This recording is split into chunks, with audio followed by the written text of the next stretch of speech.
देखिए, कोई मुसलमान जो पढ़ा लिखा कर रहा है, जो मुसलमान को कोई शिक्षा प्रतिष्ठान है, वहाँ कोई वंदे मातरम नहीं होना चाहिए।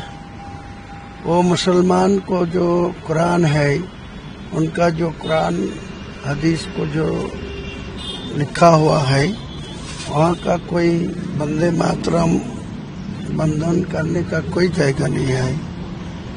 वंदे मातरम में भारत का नागरिक होने का तरफ सारे जगह में बोल सकते, लेकिन कोई शिक्षा प्रतिष्ठान में ये नहीं होना चाहिए। वो कोई जनरल जो शिक्षा है, स्कूल है, कॉलेज है, सब कुछ में होना चाहिए, लेकिन कोई मुसलमान को खास जो शिक्षा प्रतिष्ठान है, वह तो यह नहीं होना चाहिए।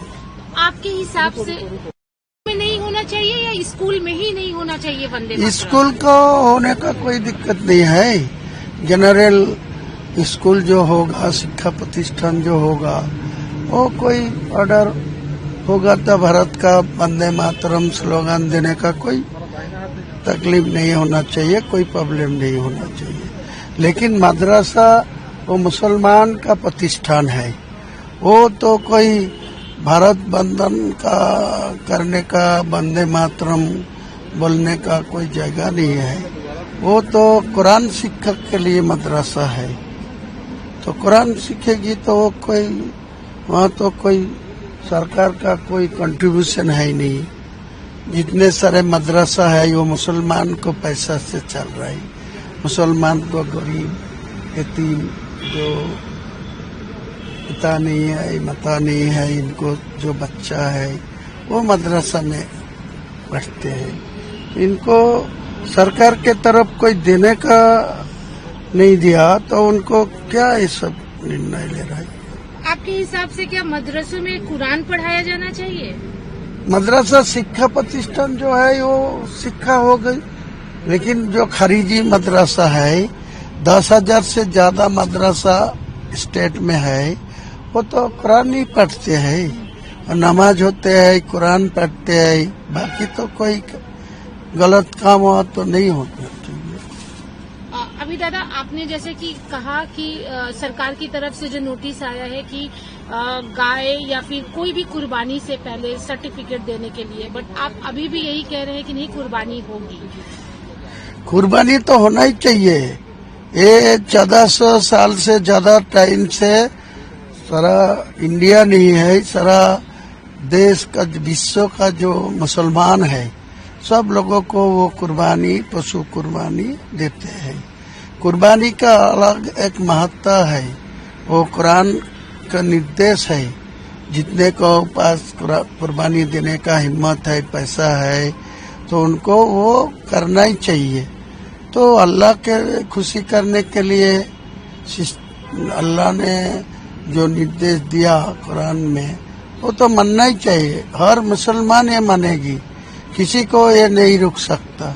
लेकिन दादा, मुसलमानों में भी वर्ग हो गए हैं, जैसे तोहा सिद्दीकी हो या फिर बाकी और कोई, उन लोगों का कहना है कि सरकार की अगर निर्देशिका है तो ठीक है, हम गाय नहीं खाएंगे या हम कुर्बानी नहीं करेंगे।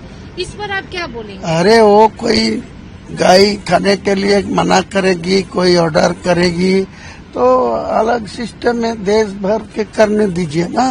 तो दिल्ली में वो भैंस का काट के, वो गाय काट के एक्सपोर्ट इंपोर्ट कर रहा है, वो पैसा क्यों खा रहा है? इंडिया गवर्नमेंट क्यों ऐसा कर रहा है? सारे लाइसेंस कैंसिल कराना चाहिए। वो मुस्लिम लोग को लाइसेंस दे के रखा, शटर उसका, वो तो सारे दिल्ली से इतना सारे बीफ, इतने सारे भैंस का जो है, वो तो इंडिया से बाहर में कोई सारा देश में ये सप्लाई हो रहा है, इंटरनेशनल मार्केट कर रहा है। यहाँ क्यों ये सब बोल रहा है? ये बोलने का जरूरत नहीं है। राज्य सरकार को आप किसी तरह की अपील करेंगे इसे लेकर? हाँ, जरूर करूंगी। अब राज्य सरकार को खुद चीफ मिनिस्टर को मैं दिखा हुआ तो बात किया, तो बोला है ठीक है, आप कोई ओपन प्लेस में नहीं होना चाहिए। नहीं, ओपन प्लेस में नहीं करने, मना कर दिया। ओपन प्लेस में कैसा करेगी? वो तो अपना अपना खुद घर में, घर का अंदर जो जगह है, वो मकान का अंदर जो जगह है, उनको जगह में ये कुर्बानी करेगी, क्या दिक्कत है? कोई मना करने का हक ही नहीं है। मेरा मुस्लिम लोगों को जो मानना वो मानने चाहिए, और मुस्लिम लोगों को जो कुरान मुताबिक जो ईद का नमाज पढ़ना, रोजा रखना, कुर्बानी करना, ईद उल अजहा का नमाज पढ़ना, ये मुसलमान लोगों को हक है। ये क्या रोक सकते? कोई रोक नहीं सकते। एक और चीज दादा, जो बुलडोजर चल रहे हैं अनऑथराइज्ड कंस्ट्रक्शंस पर, उसे आप कैसे देखते हैं? क्योंकि वो कोई इनलीगल कंस्ट्रक्शन बना के रखे, इनको बुलडोजर दे के कोई तोड़ेगी तो मैं इनको कोई खिलाफ नहीं जाऊंगी। गवर्नमेंट को तरफ कोई इनलीगल कंस्ट्रक्शन क्यों बना के रखा, उनका ही जिम्मेदारी है। वो कोई ऑर्डर देना चाहिए, मौका देना चाहिए, वो तोड़ देना व रिमूव करना। तो रिमूव नहीं करेगी तो सरकार के तरफ जो बुलडोजर लगा के तोड़ देगी, रिमूव कर देगी, तो क्या दिक्कत है? लेकिन तृणमूल तो इसे गलत मान रही है। आज वो प्रोटेस्ट करने पर उतर आई है। वो प्रोटेस्ट कहीं अंदर में करेगी, कोई बाहर आके करेगी। कोई इनलीगल कंस्ट्रक्शन का मैं कोई भी सपोर्ट नहीं दूंगी। इलीगल कंस्ट्रक्शन की बात करें तो अभिषेक का जो घर है उसमें भी है कि अब एक तरीके से हाँ, तो वो भी तोड़ना चाहिए, वो भी रिमूव करना चाहिए। किसी के लिए लॉ तो अलग नहीं है ना, किसी के लिए लॉ अलग नहीं है।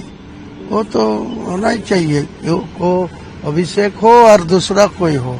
कोई इलीगल कंस्ट्रक्शन लैंड को परमिशन नहीं लेके, कोई डिपार्टमेंट को परमिशन नहीं लेके कोई करेगी तो इलीगल मकान तो तोड़ना ही पड़ेगा ना, कंस्ट्रक्शन करना तोड़ना। आप फिरहाद हकीम को भी अच्छे से जानते हैं, वो मेयर है, MIC बिल्डिंग भी है। उनका तो कहना है कि जो भी नोटिस गई है अभिषेक के से रिलेटेड प्रॉपर्टी पर, उनकी जानकारी ही नहीं है।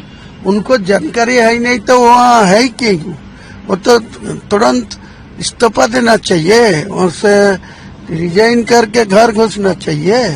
वो मेयर होके बैठे हैं, उनका ऑफिस से ये नोटिस जा रहा है, उनका जानकारी नहीं है। ये क्या बोलना चाहते? पागल आदमी हो गया। इनको कलकत्ता का मेयर बन के बैठे हैं और उनका ऑफिस से उनका जो सारे अधिकारिक है वो नोटिस भेज रहा है, तो जानकारी नहीं तो वो कैसे है? उनको तो तुरंत रिजाइन करके घर घुसना चाहिए। दादा, इसी से रिलेटेड है कि ये जो नोटिस गया है बोरो 9 से गया है। उसकी जो चेयरपर्सन थी देवलीना विश्वास, उन्होंने इस्तीफा दे दिया है बोरो चेयरमैनशिप से, सिर्फ इसलिए कि पार्टी उन पर प्रेशर बना रही थी, कुछ इधर उधर का काम करने के लिए बोल रही थी जो उन्हें नीतिगत नहीं लगी। पार्टी की तरफ से इनको ये तरीका में पहले होना चाहिए। वो आज गवर्नमेंट को हट गया, ममता बनर्जी TMC गवर्नमेंट से चुनाव हार गया, बाद में ये बोरो चेयरमैन में रिजाइन कर रहा है। इनको पहले तो नहीं रिजाइन किया, अभी वो पैसा नहीं ले पाया, इसीलिए रिजाइन कर दिया। मुख्यमंत्री शुभेंदु अधिकारी ने कल BSF के साथ में मीटिंग की थी। उन्होंने साफ तौर पे कह दिया है कि जो घुसपैठिए आए हैं बांग्लादेश से अवैध तरीके में, उन्हें अब किसी दूसरे जगह नहीं बल्कि डायरेक्ट BSF को सौंप दिया जाएगा। वो BSF के अंडर में अब रहेंगे। वो सही बात किया मुख्यमंत्री, जो बात किया मैं सुना खुद। जो बेआईनी घुसपैठी कोई बाहर से कोई अलग देश से आएगा तो उनको खिलाफ कार्रवाई होना चाहिए। लोकल जो थाना है वो पकड़ के BSF को हाथ के सौंप देगी, तो BSF को उनको उसी देश में कांटेक्ट करके वो वापस देगी। यही तो बोला है, वो तो होना ही चाहिए। दादा, कि आप भी मानते हैं कि पिछली सरकार की वजह से घुसपैठिए मतलब अवैध तरीके से बांग्लादेश से लोग यहाँ पे घुसे थे, क्योंकि यहाँ पे बॉर्डर का एरिया अच्छा खासा है ना? ज्यादा मेरा मालूम नहीं है, नहीं होना चाहिए। सेंट्रल में तो होम डिपार्टमेंट है, कोई बेआईनी घुसपैठी आएगी तो इनको भी जिम्मेदारी है, इनको भी देखने का हक है। तो कोई नहीं देखे, कोई आए, किसी बेआईनी कोई घुसपैठी को मैं सपोर्ट नहीं दूंगी। फेंसिंग के लिए जमीन भी दी गई है BSF। हाँ, होना चाहिए। तो ज्यादा से ज्यादा जमीन नहीं दिया, 27 किलोमीटर के अंदर जो होगा होने दीजिए, बाद में फिर जो है 600 किलोमीटर अभी तक पेंडिंग है। 2200 से ज्यादा किलोमीटर स्टेट का है बॉर्डर इलाका, तो 1600 कंप्लीट करके रखा। 600 से ज्यादा ये है, 27 किलोमीटर ओनली फॉर हैंडओवर हुआ। तो होने दीजिए, काम करना चाहिए, ज्यादा बोलने के तरफ जो काम करना चाहिए। शुभेंदु अधिकारी जी को मैं यही बताऊंगा, ज्यादा बात कम कर लीजिए, ज्यादा काम कर लीजिए। आपको लगता है कि वो बात कम कर रहे हैं, मतलब बात ज्यादा कर रहे हैं और काम कम कर रहे है, हैं? वो तो 15 दिन हुआ, हाँ। तो 9 तारीख आया, 15 दिन भी है नहीं, 10 दिन गुजर गया। तो ज्यादा से ज्यादा अधिकारी को पावर दे दिया, तो उनका पुलिस दफ्तर, होम दफ्तर उनका पास है। वो सारे होम दफ्तर का पुलिस वाला और टीएमसी का ममता बनर्जी को पास था। उसी टाइम पब्लिक को ऊपर जो जुलूम किया, उल्टा सीधा किया, वो भी पुलिस मंत्री बनने के बाद एक ही चल